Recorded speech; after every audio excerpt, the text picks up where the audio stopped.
Boa tarde, meu nome é Verônica. Boa tarde, meu nome é Matheus e o Jornal 20 começa agora. E hoje no Jornal 20 teremos as seguintes pautas: Violência contra professores e alunos no ambiente escolar, desenvolvimento atípico e discriminação de gênero. Agora vamos passar para a nossa repórter Gabriela, que está lá no Colégio Estadual 20 de Julho. Boa tarde, estamos aqui no Colégio Estadual 20 de Julho. Eu estou aqui com a professora Angeli e ela vai falar um pouco sobre a violência contra alunos e professores no ambiente estadual. Então, sobre a violência no ambiente escolar, a escola é um reflexo da sociedade. A sociedade em si, ela tem sido pouco tolerante. Você vê isso no trânsito, por exemplo, que por situações corriqueiras, né? Tipo um carro cortar o outro, as pessoas já querem se agredir, ocorrem até assassinatos. Não tem como a escola, que é um reflexo da sociedade, ficar diferente do que a gente tem visto, a falta da tolerância, né? A gente achou que depois da pandemia as coisas iam melhorar, mas a gente viu que para algumas pessoas apenas intensificou essa falta de paciência com o outro, a falta de respeito com a diferença, porque todo mundo é diferente, ninguém é igual a ninguém, as pessoas têm pensamentos diferentes. E na escola também a gente vê que isso acontece, tanto com relação aos alunos, né, os alunos entre si, tanto com relação dos alunos com os professores e até dos próprios profissionais entre si. Às vezes falta um pouquinho da tolerância. Então, infelizmente, é algo que acontece sim. Claro que em menor proporção do que é apresentado na mídia, que a mídia em si tende a querer relatar a escola apenas como forma negativa, o que não é verdade. No entanto, por exemplo, a escola pode fazer 300 projetos maravilhosos, onde trate a solidariedade, o espírito de coletividade, mas o que ganha maior projeção? Quando tem uma briga, quando tem um massacre, quando tem algo de ruim, é potencializado a escola. Então a escola em si, na sociedade, é visto como algo ruim, porque só é potencializado o lado negativo da escola.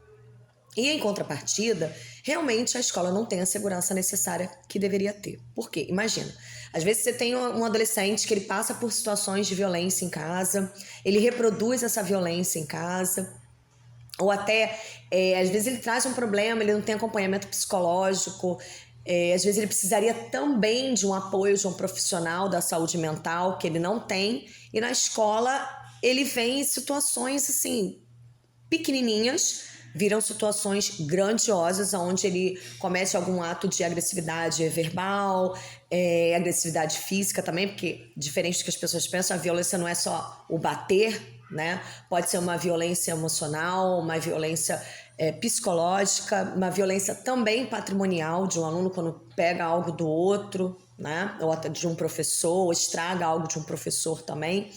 Então, a violência, se ela ocorre na escola, porém, como ocorre em todos os outros espaços sociais, a escola também é um espaço social, tá? E você já sofreu alguma violência de algum aluno? Já, mas eu falo isso muito com os meus alunos. Se eu for contar no geral, né, que eu tenho 21 anos de profissão, quantos alunos eu já tive? Eu já tive 1.000 alunos, mais de 1.000 alunos. Eu sofri violência, sim, mas cabem na palma de uma mão as ameaças que eu já sofri. Nunca uma ameaça concretizada, mas sim, já ocorreram ameaças, né? De que tipo?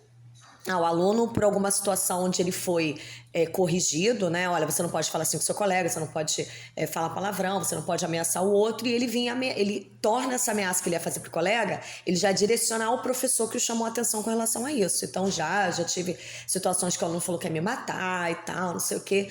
Só que, felizmente, foi apenas uma maneira dele tentar testar até onde que ele poderia ir e até em que momento que eu teria receio do que ele poderia fazer. Né? Mas se eu for falar assim, quais experiências que você teve positivas? Milhares. Quais experiências você teve negativas? Menos de uma dezena.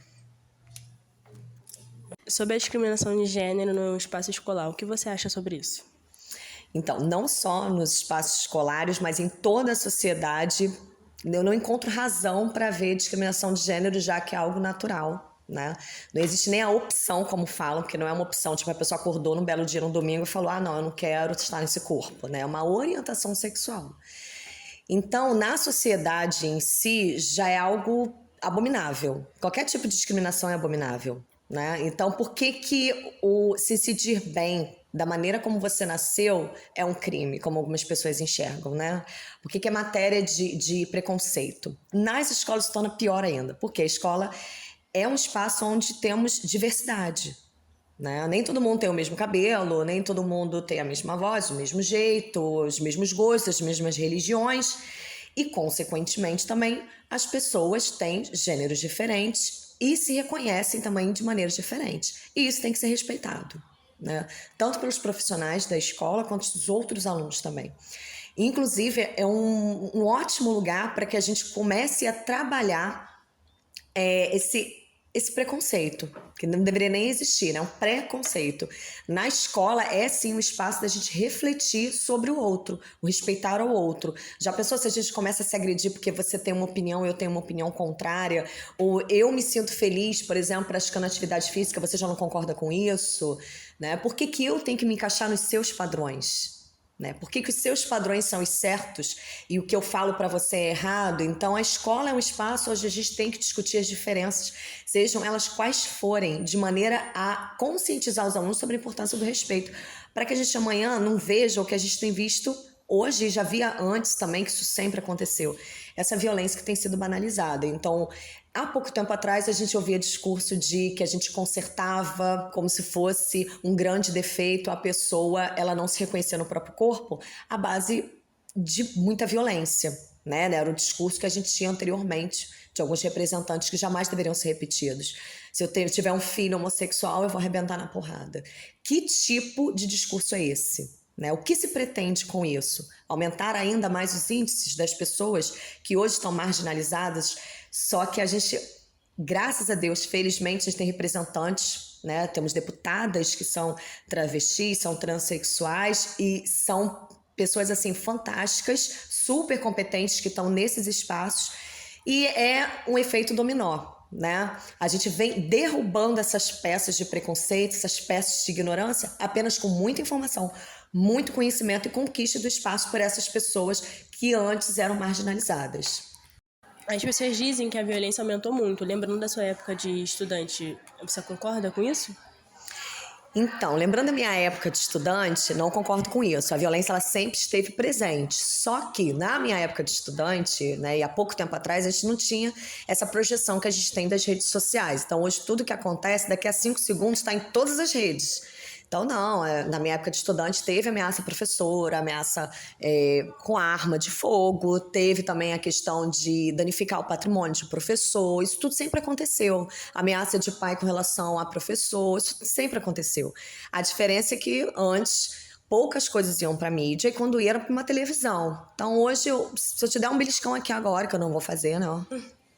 Mas se eu fizer isso agora, tá em todas as redes.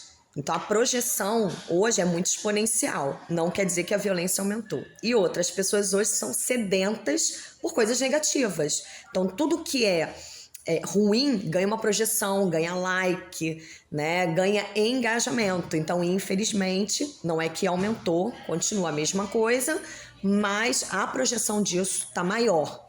Né? O aparecimento dessas situações se tornou exponencialmente maior, apenas isso. Também teve um caso de uma professora que agrediu um aluno que tem autismo. O que você acha sobre isso? Então, o que acontece com os alunos que têm um desenvolvimento atípico? Muitos profissionais não estão preparados para lidarem com esses alunos. Alguns desses alunos, eles não têm o acompanhamento necessário, porque muitas das vezes a inclusão na escola é feita da seguinte maneira, tem que ter inclusão, então você tem 30 alunos, aí você bota mais um, ou você tem 40 alunos e coloca mais um, que dentro da sala de aula já é uma diferença muito grande, você tem que abraçar aquele aluno que tem muita facilidade, que está acima, né, do que é o dito normal, e tem aquele aluno que tem muita dificuldade. Então, você já tem muitas diferenças na sala. Quando você recebe um aluno com um desenvolvimento atípico, pode ser um autismo, uma síndrome de Asperger, pode ser um aluno deficiente visual, pode ser um aluno deficiente físico, um aluno que tem uma necessidade grande, né, de você estar ali dando um apoio maior. Como que o profissional vai lidar com isso? Não justifica, tá?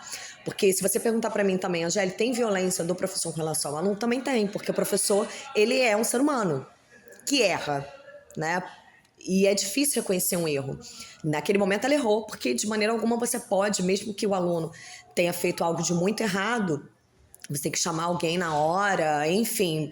Tem que ter uma rede de apoio para esse professor, inicialmente, para que isso não aconteça, porque o professor é um ser humano, então ali parece ser uma síndrome de burnout já, onde ele já está desgastado mentalmente pelo trabalho exigido.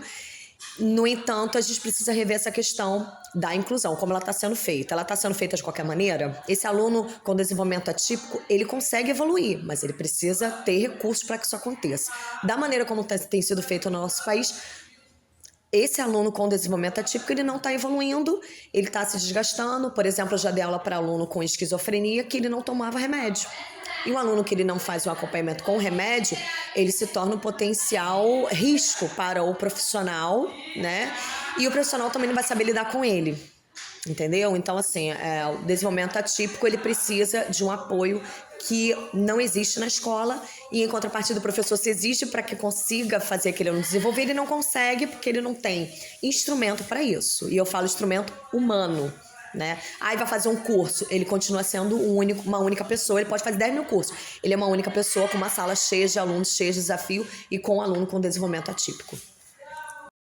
Obrigada, professora Angéli, por essa entrevista. Matheus e Verônica, agora é com vocês. E o Jornal 20 encerra agora. Que todos tenham uma boa tarde.